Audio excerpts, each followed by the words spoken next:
আজকে পাস্তা রান্না করব।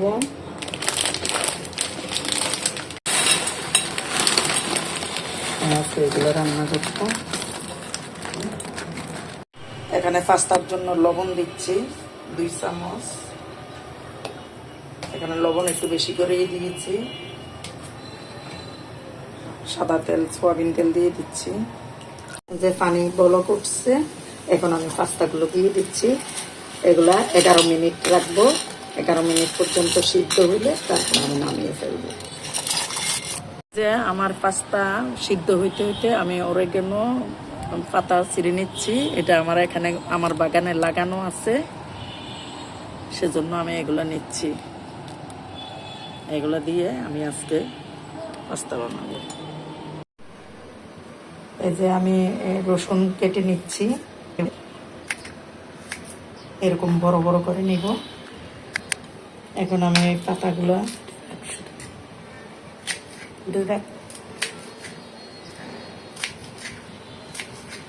আমি অরেগানো পাতাগুলো কেটে নিলাম, আর রসুন আরো দিব। আমি এই রসুনগুলো কেটে নিব।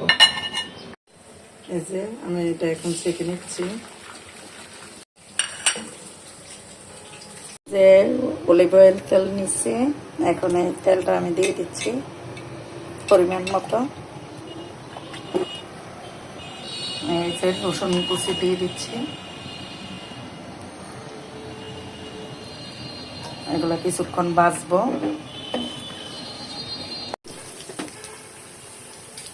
এই যে রসুন ভাজা হয়ে গেছে, এখন আমি পাস্তাটা দিয়ে দিচ্ছি।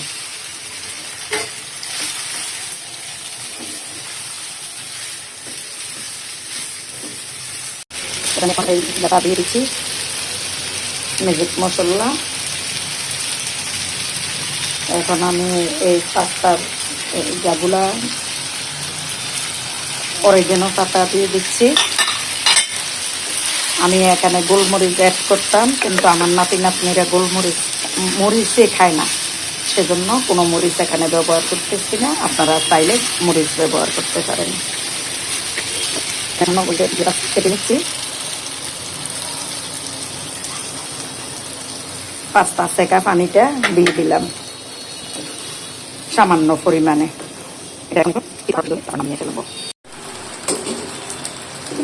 এই যে আমার পাস্তা রান্না শেষ। অরেগানো পাতার খুব সুন্দর একটা ঘ্রাণ আসতেছে। আমি এখন এগুলো সার্ভ করবো।